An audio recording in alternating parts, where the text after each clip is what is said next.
Fala pessoal, sejam bem-vindos à aula 2 aqui sobre a LDB, tá? Esse tema tão importante aí que vai cair na sua prova. Nós vimos na aula passada o artigo 1º até o artigo 8º. Agora nós veremos o artigo 9º até o artigo 19º, se eu não me engano, tá? Bom, essa aula e esses artigos, elas tratarão sobre... Primeira parte que vocês vão ver agora, presta atenção aqui. Primeira parte vai tratar sobre obrigações, incumbências. Qual que é a obrigação da União? Vai falar. A obrigação da União é fazer isso. Qual que é a obrigação do Estado? Fazer isso. Qual é a obrigação do município? Fazer isso. Qual a obrigação da escola? Fazer isso. Qual a obrigação do professor? Vocês vão ver. E aí, na próxima parte, vocês verão os sistemas de ensino. Quando você fala de sistema, você está falando dos órgãos que compõem. Sistema de Ensino Federal. Quais são os órgãos que compõem o Sistema de Ensino Federal? É o MEC, que é o Ministério da Educação. É o INEP, que é o Instituto Nacional de Educação e Pesquisa, né, que faz a prova do Enem. São as universidades federais, os institutos federais, né? E aí vocês vão ver o Sistema de Ensino da União, o Sistema de Ensino do Estado, o Sistema de Ensino Municipal. Tranquilo? Nessa primeira parte vamos falar do artigo 9º até o artigo 12º, tá? Vamos tratar aí de 4 artigos sobre as obrigações do município, Estado, União e das escolas e professores. Vamos ver tudo em ordem, tá bom? Prepara seu café e vem comigo aqui que essa aula tá boa demais. E caso você queira o material e você precisa estar com esse material, que é o seu material de revisão, que é o seu material de estudo, me manda um WhatsApp que eu respondo vocês e mando lá na hora. Tranquilo? Um beijo no coração e vamos para a aula. Bom, atribuições da União. Quem é a União? O governo federal. Ela mostrará, né, as atribuições da União. Aqui mostrará as atribuições do governo federal. Tá aqui. Qual a primeira atribuição? Elaborar o Plano Nacional de Educação, tá? Em colaboração com os estados e municípios, sempre em regime de colaboração. A União, ela organiza, mantém e desenvolve as instituições de ensino federal. Tá? Aqui eu estou falando das universidades federais, da UFOB, que é a Universidade Federal do Oeste da Bahia, que é onde eu moro, do Instituto Federal, que é os Institutos Federais de Pesquisa, que é o IFBA, tá? Ela presta assistência técnica e financeira aos estados e municípios. A gente viu no artigo 8º que a União, ela cria as normas e distribui os recursos. E aqui ela vai olhar através do recenseamento, lembra daquelas pesquisas, das publicidades de informações, da qualidade do ensino para os ensinos mais carentes e vai o quê? Prestar assistência técnica e financeira aos estados e municípios carentes, tá? No artigo 8º a gente já viu isso. A União ela vai estabelecer as diretrizes e bases da educação nacional, tá?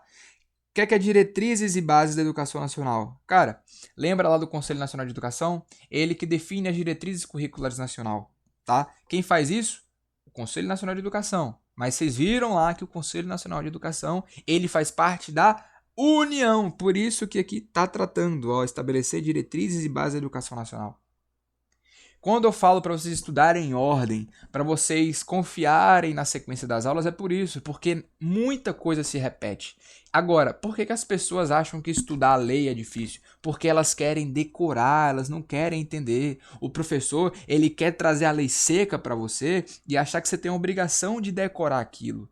Cara, se a lei ela se repete, se as coisas elas são feitas, elas têm princípios, para quê? Para que nenhuma lei, para que nenhum artigo, para que nenhum sistema ele ande fora daquela linha. Portanto, se eu entendo aqui, ó, a linha central da LDB, qualquer alternativa que esteja fora dessa linha de raciocínio, esteja estranha àquela linha de raciocínio, eu já posso entender que aquilo ali está errado, ou pelo menos não que esteja errado, mas que eu tenho que colocar um pé atrás com aquele tipo de artigo, com aquela lei que a questão está me trazendo.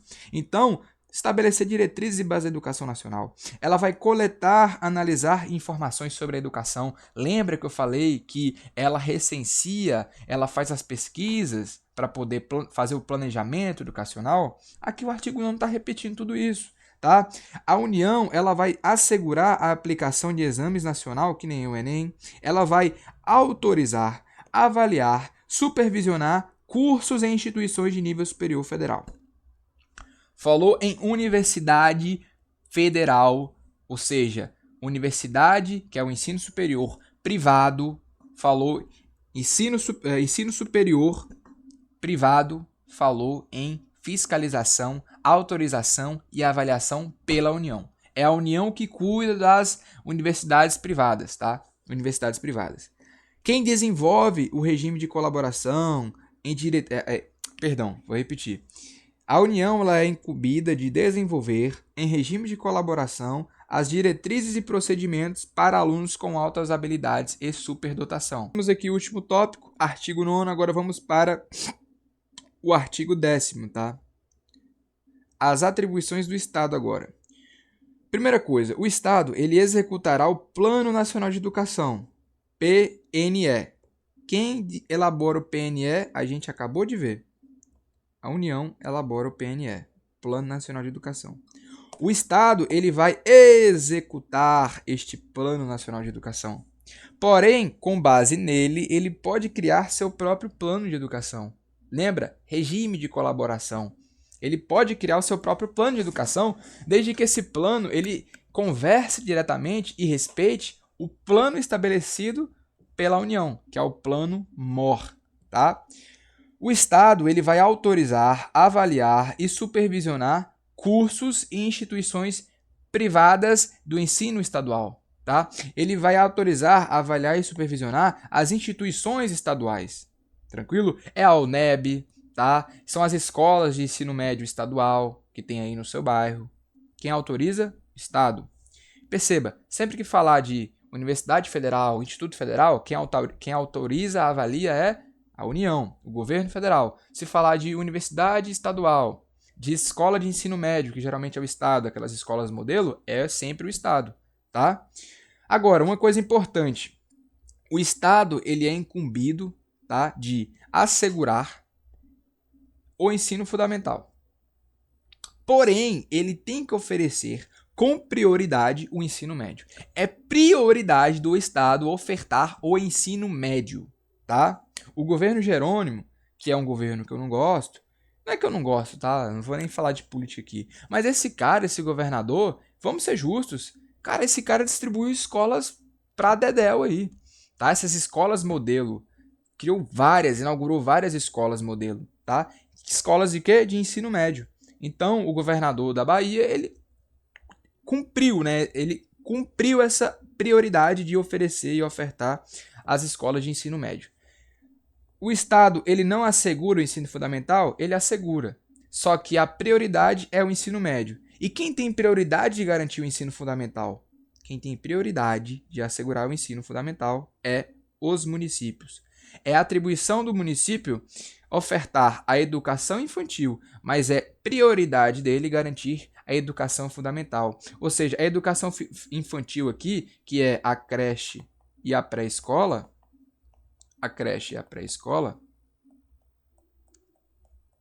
que é a educação infantil, ela não é prioridade. A prioridade é a educação fundamental, é o ensino fundamental, certo? Que vai se eu não me engano, vai dos 5 aos 14 anos. Dos 5 aos 14 anos vai o ensino fundamental, tá? Agora, eu tenho vagas, eu tenho escolas, minha educação fundamental, ela está completa, ela está bem feita.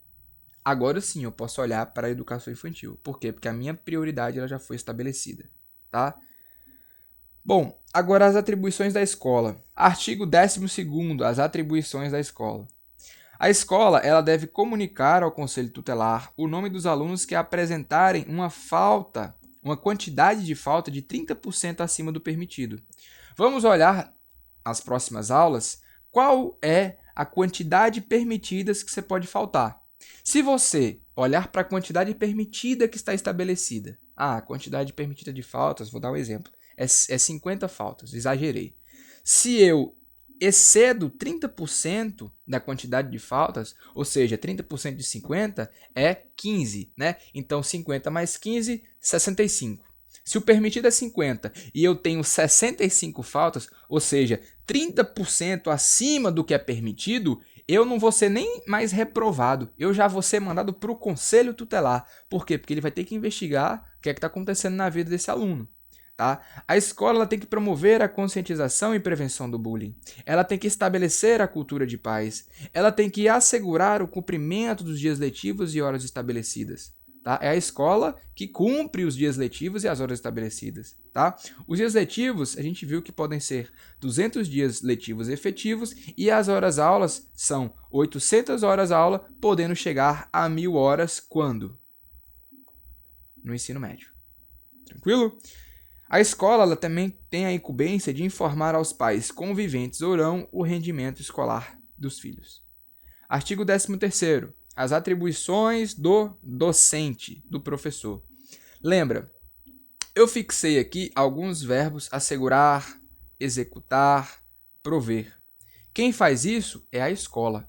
A escola ela assegura, a escola provê os meios, é a escola quem executa. O professor ele está muito relacionado com estratégias. O professor ele colabora, ele planeja, ele participa. Dificilmente o professor ele vai prover, ele vai executar, tá? Então cuidado, porque a prova ela pode trazer diferenças entre atribuições da escola e atribuições do professor. E isso pode dar um problema. Mas se você perceber que as atribuições da escola é muito mais executiva, é muito mais de assegurar, prover, enquanto a dos professores, a atribuição dele é colaborar, planejar, participar, aí você já vê que aquela atribuição é do professor.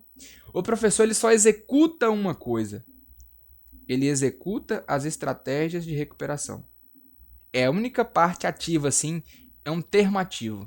É executar, elaborar. Geralmente isso é a atribuição da escola. Mas tratando-se das estratégias de recuperação, é o professor que estabelece e executa as estratégias de recuperação daquele aluno. Tranquilo? Bom, aqui a gente viu as atribuições da União, dos estados, do município, das escolas e dos professores. Agora vamos ver os sistemas de ensino, tá? Como é composto o sistema de ensino federal, tá? O sistema de ensino federal, ele compõe-se de quem? Das instituições mantidas pela União, ou seja, tudo que for federal vai fazer parte do sistema de ensino federal. Universidade Federal, Instituto Federal, por exemplo, tá? Os órgãos federais de educação, MEC, INEP, Conselho Nacional de Educação, tudo isso aqui compete, por quê? Porque é um órgão federal da educação, tá? Se é um órgão federal da educação, ele faz parte do sistema de ensino federal. Agora, as instituições de ensino superior mantidas pela iniciativa privada, ou seja, as universidades privadas de ensino superior, todas elas fazem parte do sistema de ensino federal. Por quê? Porque é ele quem autoriza, é a União que autoriza, é a União que avalia, é a União que permite a criação daquela universidade superior. Tanto que, agora, recentemente, a União ela elaborou uma prova de medicina, por exemplo, que foi a matéria, não, que foi o curso que foi mais falado. As universidades privadas de medicina tiraram notas baixíssimas. E a preocupação da União é informar médicos que não sejam profissionais, que não estejam profissionalizados. E isso acarreta o quê? Acarreta em problemas educacionais e problemas da sociedade no tocante à saúde. Já pensou você ser atendido por um médico desse, que não é preparado, mas que por ser rico e ter condições de pagar a mensalidade, ele está ali recebendo diploma? Quem é que vai garantir se aquela instituição de ensino superior privada ela é competente, ela está fazendo valer de fato o ensino? A União, tá? Artigo 17. Trata do sistema de ensino estadual. Quem? As escolas estaduais mantidas pelo Estado, tá? Os órgãos que o compõem, ou seja, a Secretaria de Educação Estadual, tá? Secretaria de Educação Estadual, nossa SEC Bahia, né? SEC Bahia. E todas as instituições privadas do ensino médio e do ensino fundamental, exceto a educação infantil, tá? Falou de instituições privadas de ensino superior, União. Falou em instituições privadas de ensino médio ou fundamental, ensino estadual, tá? Trata do sistema de ensino estadual. Agora, e o município? Quem compõe o sistema de ensino do municipal? Somente escolas privadas da educação infantil. Aquelas pré-escolas, aquelas creches privadas, pré-escolas privadas, elas fazem parte da educação infantil, não, perdão. Elas fazem parte do sistema municipal. As instituições mantidas pelo município, aquela instituição geralmente de ensino fundamental que tem aí, que é municipal, né? A escola municipal, tarará, tarará, de ensino fundamental. Ela faz parte do sistema municipal. E os órgãos municipais, que é a Secretaria Municipal de Educação. Tranquilo? Esses são os sistemas da União, estados e municípios. Agora vamos ver aqui o artigo 14º, que ele trata sobre a gestão democrática de ensino, tá? Por que é importante trazer a gestão democrática? A gente viu que a gestão é democrática, por quê? Porque ela traz o regime de colaboração, tá? Regime de colaboração. Porém, eu trouxe aqui algumas coisas que não é tão intuitivo assim. A participação, o artigo 14º, né, ele trata dessa gestão democrática do ensino público na educação básica, seguindo dois princípios. Ele vai dizer que a participação dos profissionais de educação no projeto pedagógico, ela é obrigatória. Ou seja, chamar os professores, chamar os coordenadores, chamar o mentor, chamar o tutor, qualquer profissional da educação, ele tem que ser chamado para quê? Para, na elaboração do projeto pedagógico daquela escola, ele tem que ser inserido naquela reunião, tá? A participação da comunidade escolar e local, ela também tem que ser respeitada, tem que ser garantida. E quando eu digo comunidade escolar, eu estou falando dos pais, dos alunos, dos funcionários e de algum representante da sociedade local, seja os moradores daquela rua. Por que eu trouxe isso aqui? É muito contraintuitivo. Porque geralmente, quando trata do projeto pedagógico, a gente está falando de professores, diretores, aquela turma mais executiva. E o artigo 14º, ele trouxe aqui, ó, a comunidade escolar e local. Isso aqui para mim é novidade, tá? De integrar pais, alunos, funcionários, sociedade local na definição do projeto pedagógico. E por que é feito isso? Para que a escola pública ela não seja administrada de forma autoritária e isolada. Já pensou o diretor ele fazer o que ele quer? Ele elaborar o plano que ele quer através do que ele entende de mundo, seja religião, seja as crenças pessoais dele. E quanto mais você coloca as pessoas ali, os pais, um ou dois membros ali da sociedade, daquela rua, daquela cidade, você está garantindo que você está sabendo qual rumo a educação dos seus filhos está tomando, tá? Qual rumo aquela escola está tomando.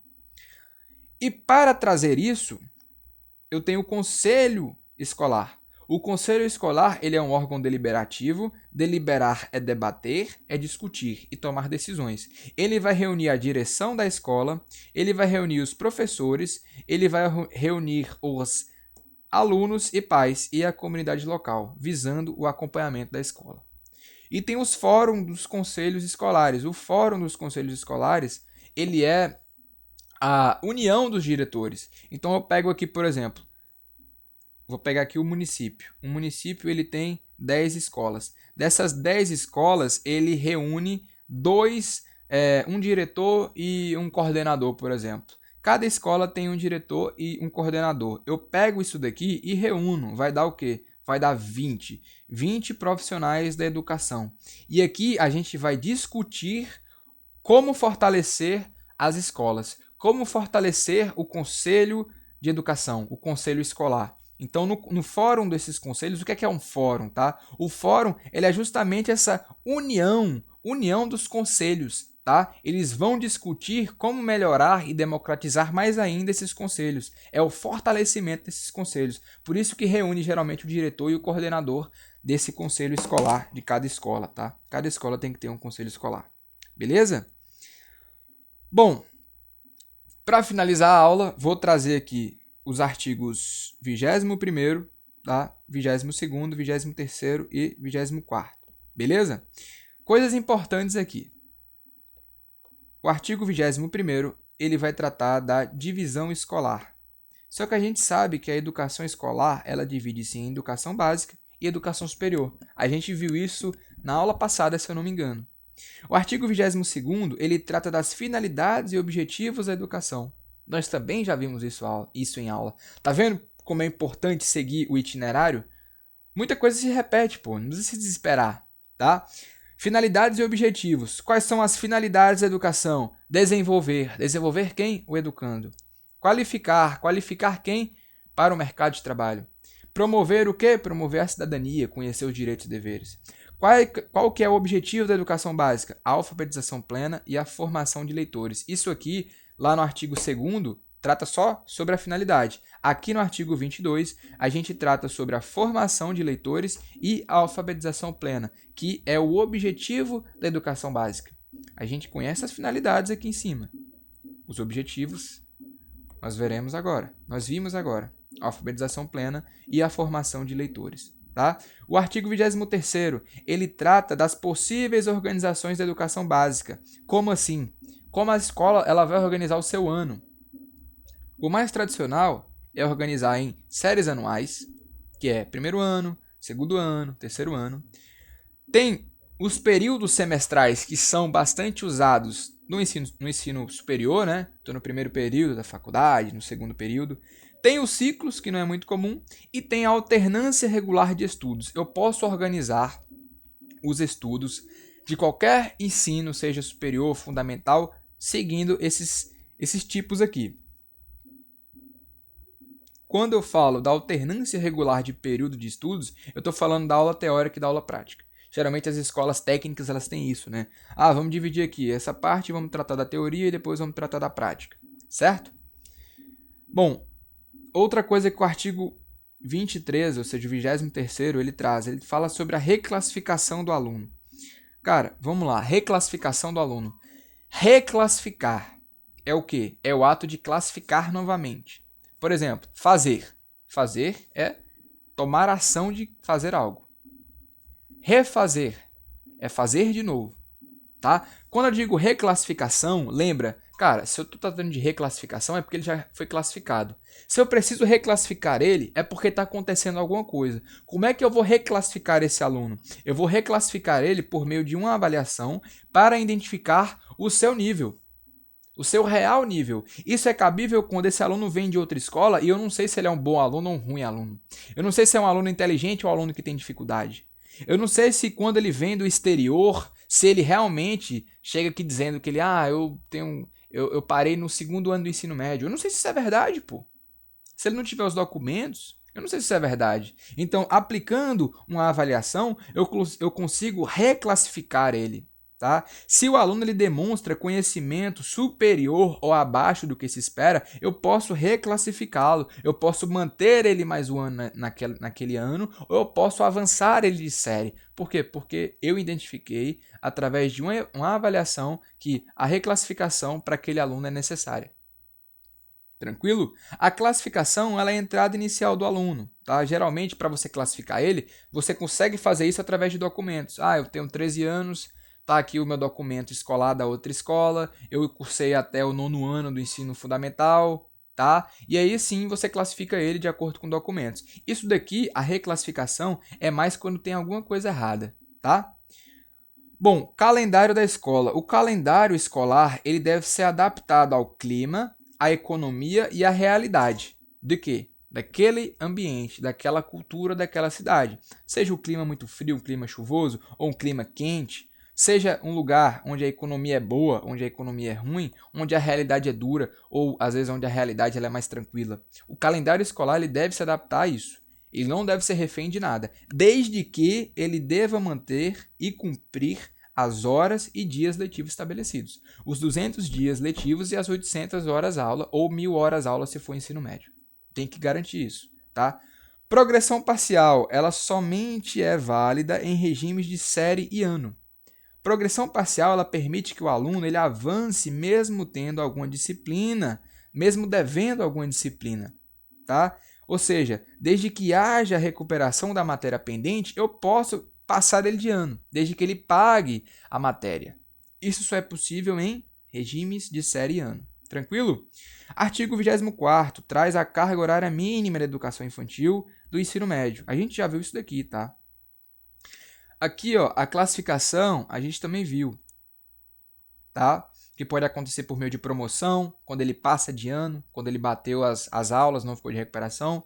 Quando ele veio de transferência, eu posso classificar ele desde que ele me mostre o documento que prove que ele realmente está naquele ano, naquela série. Ou quando o aluno ele vem não tem registro anterior, vem do exterior, aí eu faço aquela avaliação que a gente viu, uma avaliação que vai reclassificar ele. Tranquilo?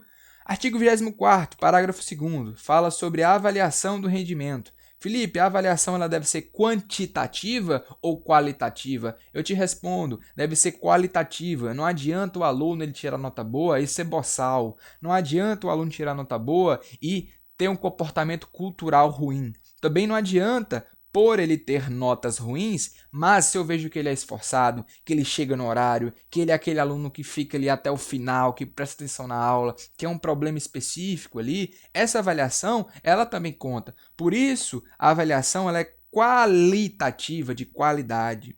A avaliação ela deve ser contínua, cumulativa. Além de considerar o desempenho ao longo do ano, tá? A recuperação ela deve ser preferencialmente de forma paralela. Como assim? O aluno ele está abaixo. Eu posso recuperá-lo ele paralelamente. Eu posso falar para ele ficar 1 hora a mais todo dia ou fazer uma avaliação de recuperação naquele ano. Eu não preciso deixar acabar o ano para ter que repetir aquele aluno, tá? Eu posso fazer a recuperação dele de forma paralela, tá? Porque a ideia aqui não é ferrar o aluno. A ideia é entender as fragilidades dele e trazer essa recuperação, trazer essa suplementação de forma paralela, tá? Parágrafo 3º, trata da frequência mínima. A frequência mínima de presença é de 75%. Se eu tiver 74% de presença mínima, eu tenho o quê? 26% de falta. Reprovo por falta.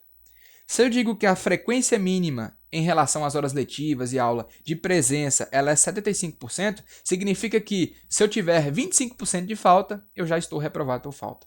Por quê? Porque a frequência mínima de presença em sala de aula é de 75%, tá? Na educação infantil, ela já é de 60%, tá? Educação infantil é a creche e pré-escola.